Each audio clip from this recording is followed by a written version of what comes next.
Skipping breakfast is stalling your fat loss progress, and this is why. So, skipping breakfast tends to be one of the most common things that people do, whether they're trying to lose body fat or not. But especially with the whole intermittent fasting thing becoming a trend, everybody, oh, I'm just not going to eat breakfast.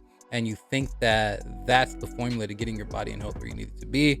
The fact of the matter is, it is not. So if you're still skipping breakfast, you're grabbing a granola bar or eating a quick bowl of cereal or just something that you think is small in an effort to just get out the door and kind of just hoping for the best in your fat loss goals, I want to help you kind of shift that mindset and then also help you figure out what and how to eat during breakfast in order to set yourself up for the rest of the day and drop body fat faster as a result.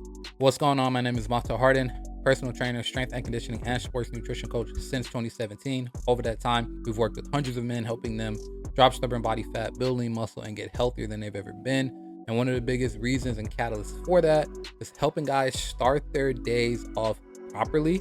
And starting their days off properly from a nutrition aspect is probably the most important thing. So in this video, we're going to walk through what to avoid to start your day off from a breakfast perspective, the 3 things that your breakfast meals must include for optimal health and fat loss, and then just some breakfast scenarios that I give my clients specifically that helps them melt body fat. So first off, when you actually do eat, here's the problem with most breakfast options.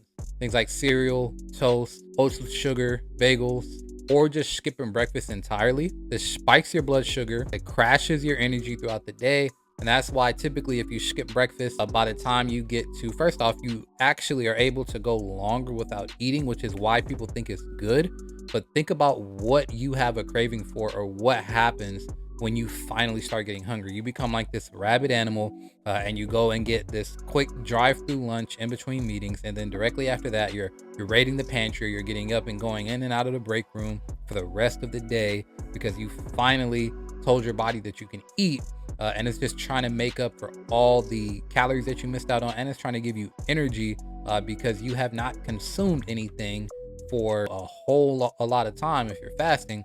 And then if you eat those sugary processed things at the beginning of the day, then within a couple of hours, you're going to want more sugary processed goods because your body quickly had that blood sugar spike and then it had a subsequent crash, and you need something to bring it back up quickly. That's where cravings come from. The reason we crave certain things isn't just because they're good or we like the taste of them. It's because they're going to do something that our body needs done immediately. So if you crave salty things, that might be a reason why. If you crave sugary things, that might be a reason why. It needs to stay awake. It needs some quick energy. Now, this stuff might not necessarily be good, but your body is all about self-preservation in the moment and not necessarily what is good for you long term. And a lot of times, if you have those extreme cravings throughout the day, or you notice that and you can't turn off your hunger once you actually do eat, that's one of the biggest reasons why. Skipping meals also slows down your metabolism over time because it trains your body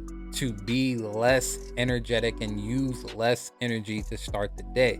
So we have a circadian rhythm, a circadian clock in our bodies that is set basically on the sun and the time you get up. If you get up right around sunrise, right around that time, your energy is going to go slowly up, and then you can, consume a meal, and now it kind of skyrockets that. And that's why typically you're hitting your stride and your work day around maybe, right at the beginning, let's say between 8 and 11 o'clock. Then you start kind of getting hungry a little bit. Then you go get a lunch. That gives you a little bit more energy. And then you're tailing off around 5 p.m. or so.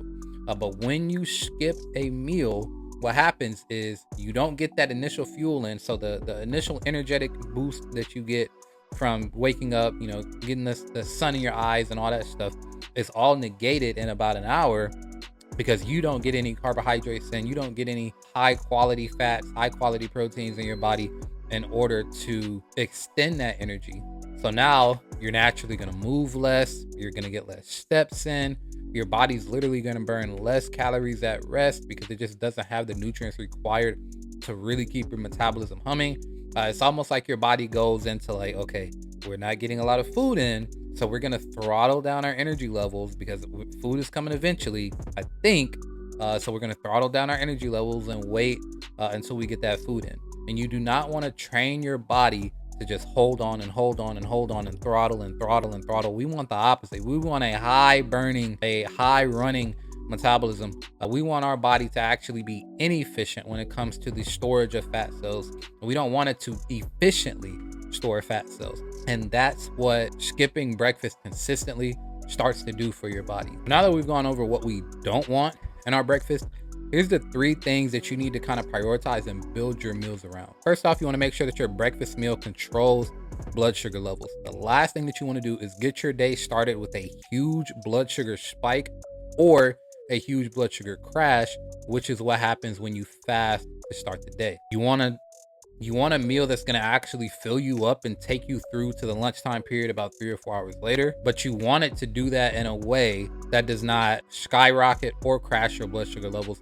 There are so many reasons why you want to keep a stable blood sugar level, whether you're diabetic, pre-diabetic, or you're not even close to that, is because the way that our blood sugar responds causes an insulin response. And the way that your insulin responds predicates whether or not your body will metabolize fat cells. So the more up and down and erratic your blood sugar response is, that's going to be the more erratic your insulin response is. And then from there, that's where it starts to negatively impact your body's metabolization of fat cells, because you just got so much going on, so much inconsistency, so many spikes and crashes that your body is not going to be able to properly strip off that belly fat. Now that we know we want to really watch our blood sugar levels as we're going to the day, the 2 best ways to do that, so number 2 and 3, are going to be to prioritize 50 to 75 grams of protein and then prioritize 10 20 grams of fiber in every single breakfast. It's going to kickstart your metabolism. It's going to keep you full for longer. Like, you're easily going to be able to eat, a high fiber, high protein meal at 7 a.m. and not even really need to think about eating again until 12 p.m. So that means no snacking, no graze in the pantry, no getting juices, sodas, extra coffees to get a pick-me-up midday. Like, no, you're going to have good, clean energy driving you through the most impactful, efficient work hours of the day for you. Also going to be great for your gut health and your hormonal health to get started with these nutrients present in your body. It's just the way that our body prefers to operate. And that's the biggest thing. You want to lean into how your body wants to eat, how your body wants to feel, what nutrients need to be present if we're trying to drop body fat. Hate to break it to you, but your body does not really prioritize dropping body fat like that. It is not very high on the list because, like I said, our body is all about preserving self today.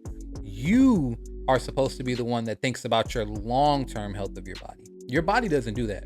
All your body thinks about is the short, how can I stay alive today? How can I keep my heart beating today? How can I keep blood going to the brain today? Those are the 2 main functions of the body in terms of what it wants to do. And what you want to do is get lean and look good and go to the beach shirtless and put on your favorite suit and look fantastic. Your body doesn't care about that. So you have to be able to make the adjustments necessary to get your body to do what it needs to do long term in order to accomplish those things. Studies bear this out again and again and again.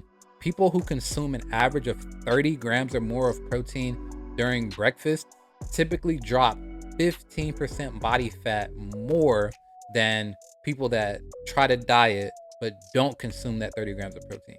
There is a whole lot of power in being satiated, being full, getting those amino acids in, and then getting the nutrients in that your body needs to increase its metabolism, build up lean muscle, and just prioritize your health overall. So you definitely want to make sure that you prioritize that. Quick, before we go into the formula, I send out free weekly playbooks just like this every single day to your inbox, where we walk through how to drop stubborn body fat, how to build lean muscle, how to increase your strength, energy, libido, athleticism, basically just everything that you need as a man in order to look, feel, and perform at your absolute best.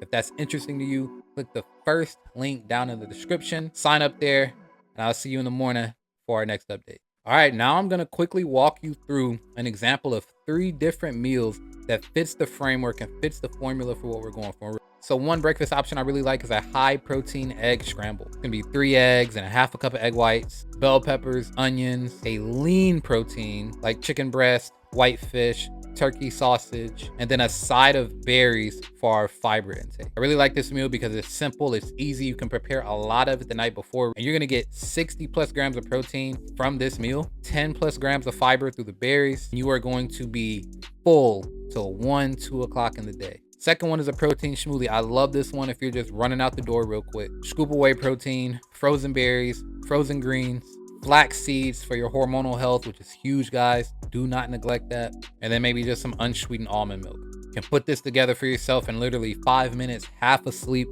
and knock that down on the way to work really quick or before you clock in. And you're gonna get 40 plus grams of protein, 10 plus grams of fiber, and something really easy to get in your body before the day gets going. And lastly is a Greek yogurt bowl. A cup of plain Greek yogurt, some berries on top, some granola, some cinnamon, which also happens to be great for metabolism. Get the right Greek yogurt and you're getting around 50 grams of protein, 10 grams of fiber through the berries. Greek yogurt is extremely filling. If you've ever had it before, you know, wouldn't think it was so filling because it's not a meat, it's not a crunchy vegetable, but it's extremely satiating. And that's the thing with all three of these meals. The reason why I like them so much, and they're some of the first things that I recommend to our guys, is that they're so easy to prep, don't take long at all, but you're literally not gonna think about food. It quiets down the food noise. So now you're no longer snacking, you're no longer grazing, you're no longer running through the drive-thru to get something before work, even though you already had breakfast. Like, it allows you to stop thinking about food because you got in what you need. And that's one of the most important things. We don't always want to be thinking about food and thinking about food, what we need to eat, and trying to discipline and willpower ourselves out of making a certain food decision. You just simply want to be in a position where you don't even think about it, so it doesn't even cross your mind. So that's it. Those are 3 of the many meals that I recommend. But the biggest thing is you want to stop skipping breakfast. It's almost never going to be a good decision for you long term. You want to stop eating sugar heavy meals or eating skimpy granola bars. Actually get you in a real power breakfast that's going to push you through the day. You definitely don't want to just be powered on coffee and energy drinks going into the day. That's one of the worst things to do for your blood sugar, for your heart health, for your gut health. You want to get some high quality foods in the system, especially if you're drinking coffee. So that's it. And these are the exact breakfast frameworks that we actually use to help my guy Sean strip off 60 pounds of body fat and reveal his abs in about 7 months time. Breakfast is one of the meals that he consistently neglected. But once we put together this strategy in this blueprint form, we were able to, first off, master breakfast. And then we were able to move on to lunch. And then we were able to move on to dinner. And then before you know it, we had every single one of his meals dialed in a way that fit his body, his goals, his lifestyle, his preferences, and progress absolutely took off. If you're serious about doing the same for yourself, breakfast is one of the best places to start. If you can master one meal at a time, it's going to do wonders for your relationship with food, for the way that you look at food, and for how easy you deem it to be to stay on track in your nutrition. And if you want help implementing systems just like this in your life, click the second link down in the description. Take our metabolic assessment, and it's going to give us all the info that we need on your body, your goals, your struggles, your lifestyle. And I'm going to send you back a fully custom game plan walking through exactly what we would do to help you get in the best shape of your life. So that's it. That's all. If you got value here, make sure to like, subscribe, and turn notifications on so that you don't miss any more uploads going forward. And I will see you in the next one. Peace.